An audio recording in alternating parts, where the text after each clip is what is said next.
What's going on, K-Town? How's it going? What's up, man? Got that planted tank. What's going on, Reef Keeper? What's going on, everybody? Hope you're having a great Monday. What's up, Jay's Reef? I've got I'm off today. I've got a few minutes. What's up, MJT? So I figured I'd do a live stream. What's up, Smokey? It's quiet for a second. Everybody's sleeping when I'm sleeping right behind me. It's really cold outside. It's gloomy. I need the sun to come out. It is a little shaky. I'm holding the phone. I'm not getting the tripod out or anything today. This will be a quick stream if I don't trip over everything.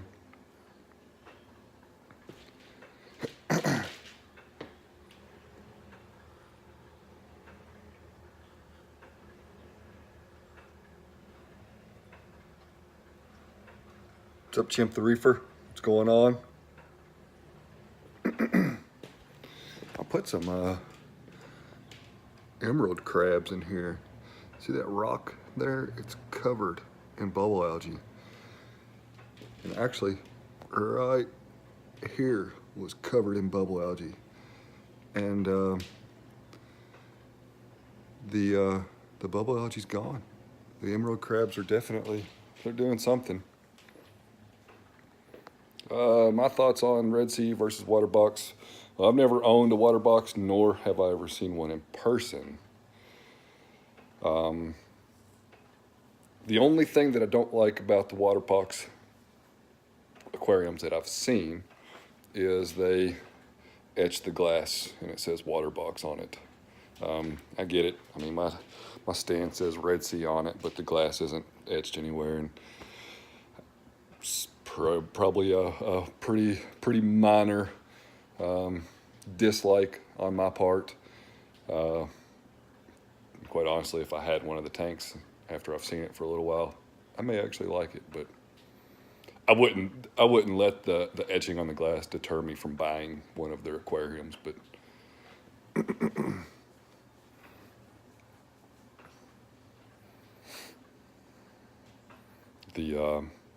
really the downfall to, I think, any of the Red Sea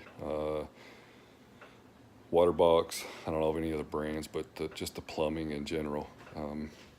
This will be the last time that I do a tank with an internal overflow. That takes up, number one, it takes up a lot of space. Number two, the proprietary plumbing is ridiculous. I don't like that. For instance, in the Red Sea tanks, the standpipes in here, they're threaded and the glass is threaded. So you screw them into the glass and then you push your fittings into it and you screw them into that. So I have a new Red Sea Reefer 170. Do you adjust the valve a lot? I don't, because I swapped out the Red Sea valve for a true gate valve.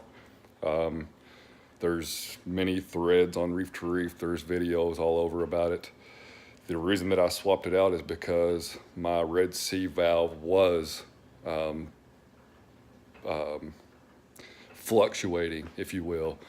Now, I will tell you that any adjustment you make on any gate valves with a Herbie drain, make a small adjustment. I mean, I'm saying, like, if you take your fingers here, turn it like that much. You probably didn't see how much I turned it, but very, very little.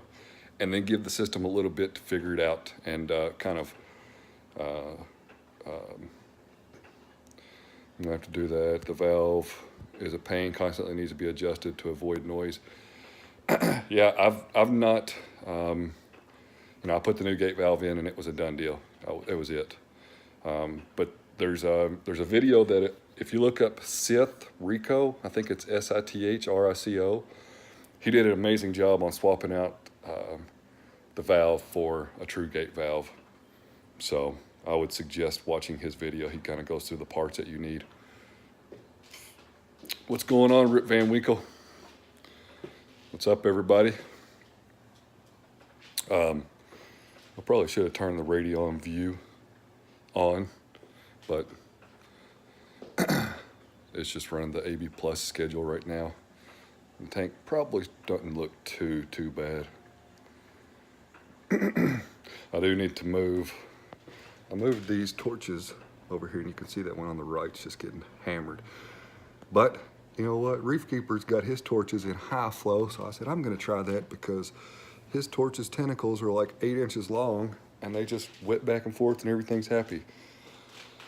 Well, I moved this guy over here, which actually both of these pieces I have on the same piece of rock, and the one on the left doesn't mind it so much. The one on the right, it's got some extension, but you can tell it's getting hammered. But look at this bubble algae I'm growing. What's up, Joey Vera? Bubble algae for days. And I do have some vibrant, but I really didn't want to do the vibrant thing yet. So again, I picked up some emerald crabs from Reef Cleaners. They guarantee that they'll work. So that's the direction I'm going in. I checked alkalinity yesterday, 8.3. Phosphates were 0.04. Nitrates were, I don't know, 2 to 4, something like that. And the only thing that I've done different is I put the Neptune AFS back on the tank. That's the auto feeder. And I'm feeding pellets twice a day. And then I feed a frozen cube every second or third day, something like that. So pretty happy with the nutrients of the tank. You know, I guess part of me says I need to stop testing phosphates and nitrates and just let it be, but there's another little pickup from Reef Cleaners. So in order to get the emerald crabs, you got to spend like 30 bucks, something like that. So I just went ahead and picked up some more snails. And if you don't know about reefcleaners.org, one of the cool things about their website is you can actually look up nuisance algae, and they suggest various ways and cleanup crew to get rid of it. So we were talking about valves earlier. This is the gate valve that I've got plumbed into the Red Sea Reefer, and I don't make any adjustments on it, and it's pretty silent. Now I do probably have a trickle going down the emergency drain, but nothing too bad.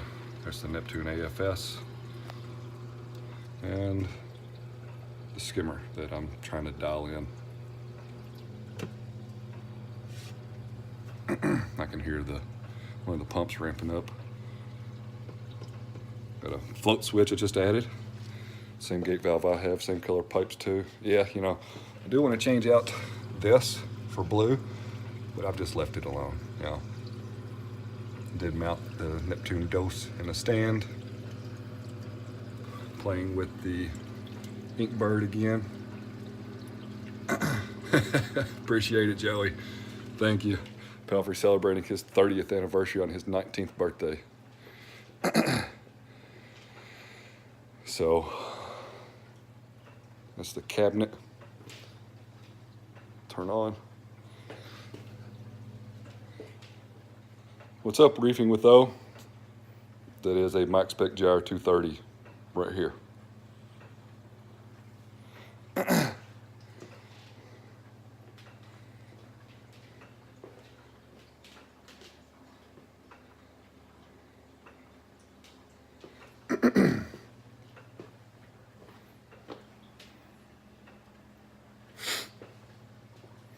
How are the SPS looking? Pretty good, for some of them anyway. Is that a motion sensing light? Yep. It stays on for 15 seconds, but it has a switch to turn it on. I actually have two. This is my equipment cabinet. I have all my equipment in here.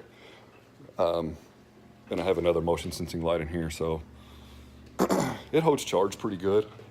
And I'm not in there a lot, so, you know, it is what it is. The SPS, some pieces are doing good, some pieces, I don't know. So,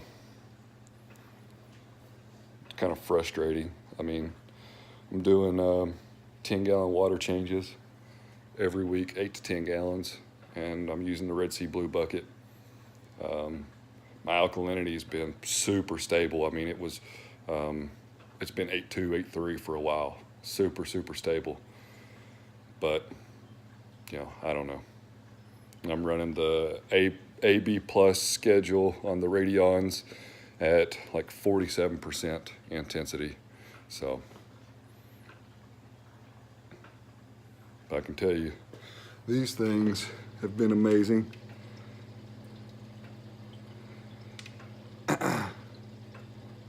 Didn't know you had a Crystal Aquatics Reef or something. That's brand new. If you follow me on Reef to Reef or Instagram, you've already seen this. If you follow me on YouTube, you won't see this for probably another 3 weeks just because of how my videos are spread out. DZ Reefer, I made this cabinet out of 1/2-inch plywood. So it's the same height as my stand. And I don't know, it's 8 inches across maybe. But this whole panel comes off. And I have my battery back up in there.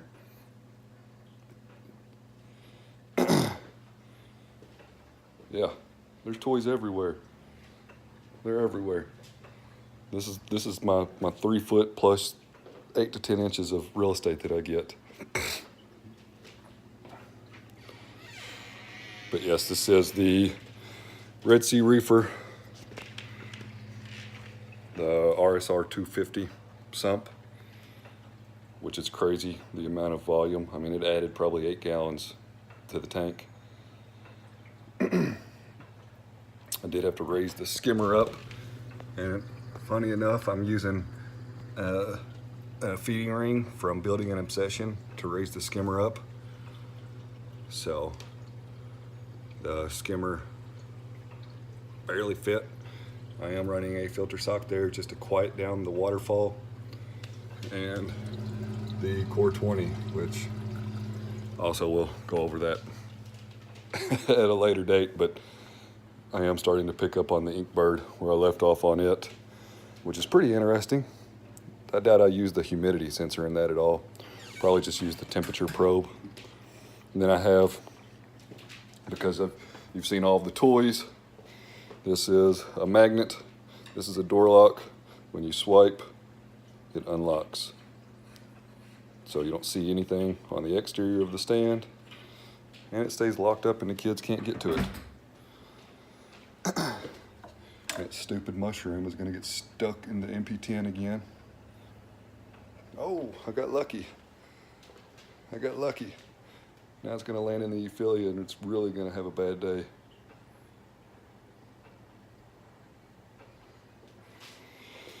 So, I wish I could pull up the chat. There we go. Where do you keep your Inkbird temp probe?